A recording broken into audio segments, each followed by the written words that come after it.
I'm Mahmoud Merali. I'm the consultant psychologist, clinical and counseling at the Aga Khan University and department head. I'm also the associate professor for Salinas University in Italy. When we look at human beings, we have a fear of the unknown. We are not comfortable with what we don't know. If somebody stops us on the street, there is immediate reaction, a slight inner panicky feeling that comes in. What do they want, kind of thing, until you sort of know what they want, and then you can deal with it. So the fear of the unknown is not uncommon. In this case, it's on a larger proportion, and therefore then people tend to either shy away from it, which is your fight or flight kind of instinct, or head on go and start getting tested, going by the book, Dr. Google is there, that kind of thing. So even though it's not uncommon, the idea then is now to move towards bringing about a shift that will help them to know what are the benefits of really knowing. Instead of running away from it, can you meet it head on in terms of knowing more about it, more fact than fiction, and then knowing what next steps are in your context as to what is applicable to the person, rather than going by what is on the media only, or going on what is having a view of Italy and then transposing that into your situation. I think it's bringing about reality and being more realistic in terms of not thinking what is going on out there is what is happening in the country or in your town or in your home. More like looking at it from your context and thinking, does this work for you? Is this what is happening within you? Is this what is happening in your town, your home, your village, etc.?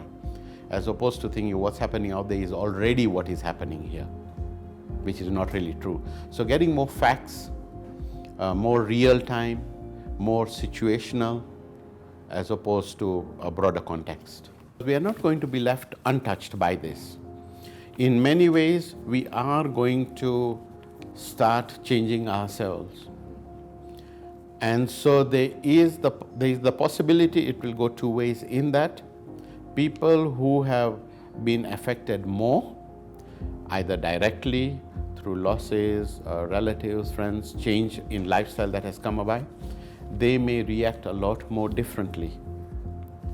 And we will of course see people who have not dealt or not coped with it well coming out with the negative perspective of it.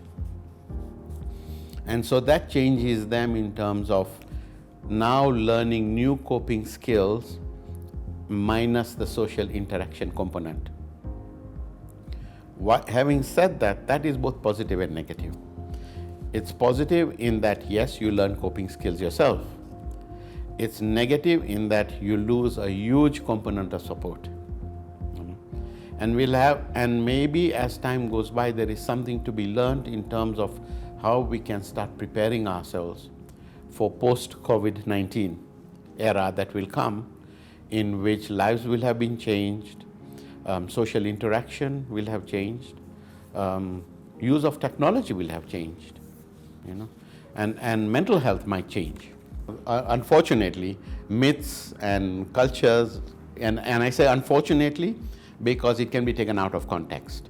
There is good in it that can be adapted, but there is also the extreme that sometimes can be counterproductive. And so the myths and cultural values do come in, and the idea then is to see, with the times that we are in now, do those practices apply? Is there a need for variation or modification of it to adapt it to a present situation?